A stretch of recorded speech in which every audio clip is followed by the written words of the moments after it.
కొత్త ఆలోచన నాకు వచ్చింది. ఎందుకంటే పేపర్లు చూసిన తర్వాత, రోజు టీవీలో చూసిన తర్వాత బాధ కలుగుతుంది. ఏంటంటే రేణి దేశాయి, మేనకా గాంధీ, అక్కినేని అమల గారు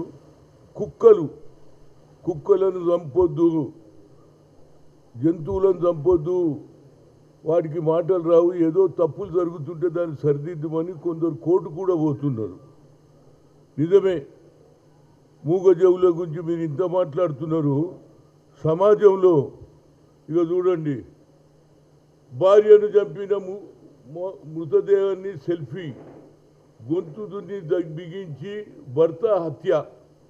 అంటే ఇది ఎట్లా కనిపిస్తుందంటే, ఒక పక్క మహిళలలో ఎందుకేమని ఈ ఆక్రోశం, అదేవిధంగా మగవాళ్ళు గతంలో సతీ సావిత్రి సినిమా చూసిన నేను, భర్తను చంపడానికి వచ్చినటువంటి యమధర్మరాజు కాళ్ళు మొక్కింది, అయా నా భర్తను కాపాడు కాపాడు అన్నది.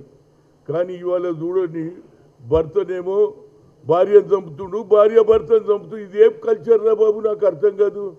నేను ఎన్నడూ వినలే. రోజు వారంలో ఇప్పుడు గత 2 నెలల నుంచి ఇవే స్టేట్మెంట్లు. మొదలు పెళ్లి, తర్వాత లవర్ తోటి కలిసి చంపడం, పండుకున్నటువంటి భర్తను చంపడం. ఇది ఏమిటి, ఇది ఏమి ఆచారం నాకు అర్థం కాదు. ఆలుమొగలంటే ఏది చిరకాలంగా కలిసి ఉండాలని పూజారి కూడా ఏది పుస్తకంటే ముందు చెప్తాడు, మీరిద్దరు కలిసి ఉండాలి, జీవితాంతం మీరు బంధం అంటారు. ఇది ఆ ఆచారమేమైంది. మీరు దస్తారు సరే, మరి పిల్లల సంగతి ఏంది? వాళ్ళ కుటుంబ సభ్యులలో పిల్లలు, మగవాళ్ళు, ఆడపిల్లల సంగతి ఏమిటని ఎవడన్నా ఆలోచన చేస్తుందా? అందుగురించే నా ఉద్దేశంలో మేధావులు దీని మీద ఆలోచన చేయాలి. అదేవిధంగా మహిళా సంఘాలు కూడా ఆలోచన చేయాలి. ఏంది ఇది నాకు అర్థమైతే లేదు. ఒకే రోజులో ఈ పేపర్లో చూడు, భార్యను చంపిన మృతదేహంతో సెల్ఫీ, గొంతుకు చున్నీ బిగించి భర్త హత్య. ఏం సమాజం రా బాబు, నాకు అర్థం కాదు.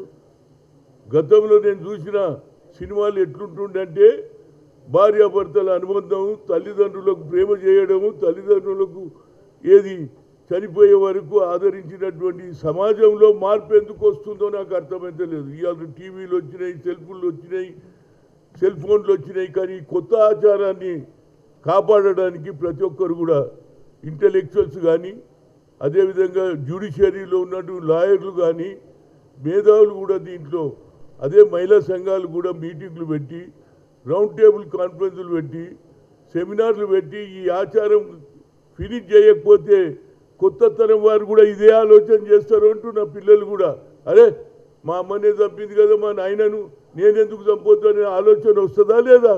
కనుక నా ఉద్దేశంలో దీని మీద తప్పనిసరిగా చర్చ జరగాల్సిందే.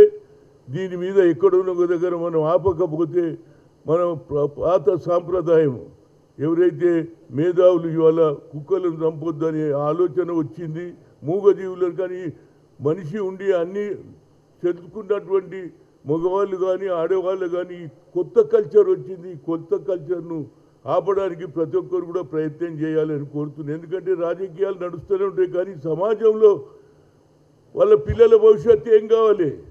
తల్లిదండ్రులే కొట్లాడుతుంటే పిల్లలు కూడా అదే అలవాటు అవుతారా లేదా? రేపు పెళ్ళి అయినాక ఆయన ఆ అమ్మాయి, అరే మా అమ్మనే మా నాయనని చంపింది, నేనేం చంపొద్దు అని భర్తను చంపే కల్చర్ వస్తుంది అనేది ఆవేదనతో చెప్తున్నా. దీని మీద తప్పనిసరిగా మేధావులు ఆలోచన చేయమని చెప్తున్నా.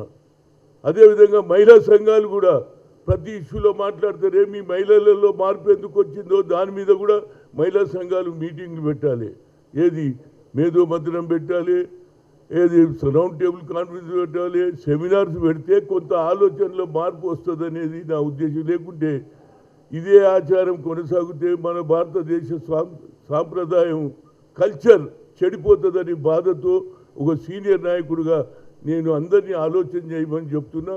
ఎవరైనా అటు మహిళలు కానీ ఇటు మగవాళ్ళు కానీ ఆలోచనలో మార్పు రావలేదంటే సరిదిద్దుకోవాలి తప్పితే ఈ చంపడం ఏమిటి? మీరు చస్తున్నారు, చంపేస్తారు, తర్వాత పిల్లలు ఏం కావాలి? ఒక్కొక్కరికి 2-3 పిల్లలు ఉండగా కూడా మళ్ళీ ఇలాంటి చంపుడు జరుగుతుంటే ఆ పిల్లల భవిష్యత్తు ఏమవుతుంది? వాళ్ళు దిక్కులేని వాళ్ళు అవుతారు. దానివల్ల నిరాశ నిస్పృహతో వాళ్ళు కూడా కొత్త కార్యక్రమాలు పెడతాం. దీనివల్ల సమాజంలో మార్పు రావాలనే ఉద్దేశంతో మేధావులను అందరినీ, అదేవిధంగా మహిళా సంఘాలను, అదేవిధంగా లాయర్స్ కూడా దీని మీద డిస్కషన్ చేయాలి. ఇది కోర్టు దాకా పోయింది, కోర్టు కూడా చివాట్లు పెడుతున్నది. జంతువుల గురించి మీకు ఇంత శ్రద్ధ ఉన్నప్పుడు మగవాళ్ళల్లో భార్యాభర్తలలో ఎందుకు ఈ వ్యత్యాసం వస్తుంది? దీని మీద చర్చ జరిగి దీని మీద ఇలాంటి ఆచారాన్ని పోగొట్టడానికి ప్రతి ఒక్కరు బాధ్యత. Subscribe us and press the bell icon for more interesting updates.